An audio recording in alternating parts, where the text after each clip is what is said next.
Now listen here, and listen good, because what's happening right now is more dangerous than most people dare admit.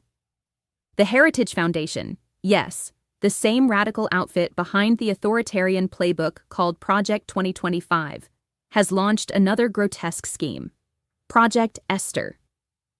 And let me tell you something, if you think that name was chosen by accident, think again. These people know exactly what they're doing. They're not just erasing history, they're perverting it. Let's start with who Queen Esther really was. Esther was a Jewish woman living in exile, taken into the palace of a foreign king. She was groomed, yes, groomed for royal life, prepared for months to be presented to the king as a candidate for queen. She didn't choose this life, it was chosen for her, but she took the role and turned it into a mission. When she discovered that a plan was underway to exterminate her people, she didn't run. She didn't hide. She risked everything, her comfort, her crown, and her life, to speak truth to power and save the Jewish people from genocide. She was brave. She was righteous.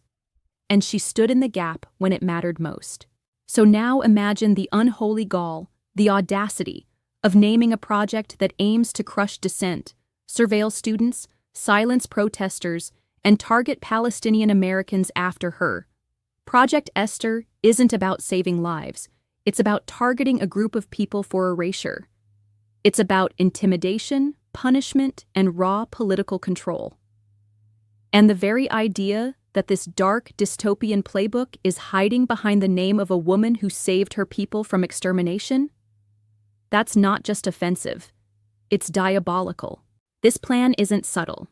It rebrands critics of Israel as terrorists. It calls peaceful pro-Palestinian advocacy material support for Hamas. It encourages the deportation of non-citizens for exercising their rights. And it proposes defunding universities that allow pro-Palestinian voices to be heard.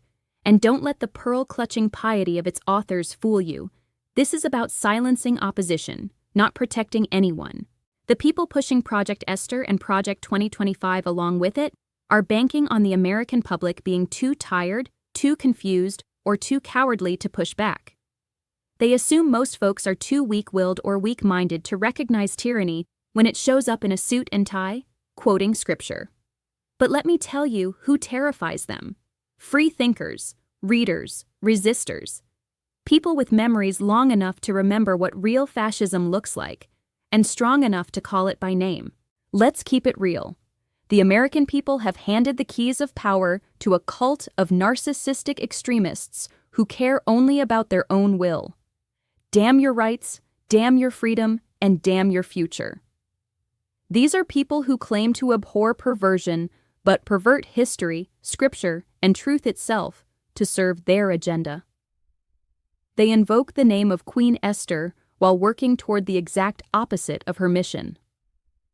Esther stood for justice, courage, and the defense of the vulnerable.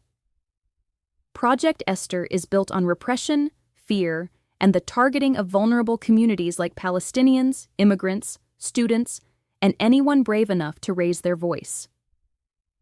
If Esther were alive today, she'd be standing on the side of those being silenced, not the ones sharpening the knives. So no, this isn't politics as usual.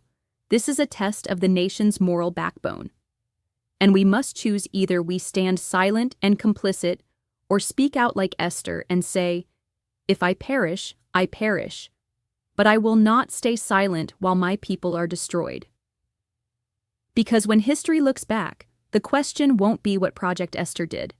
The question will be, what did we do to stop it? This is Sensible Sue signing off. Stay alert, stay safe, and always keep it sensible out there, y'all.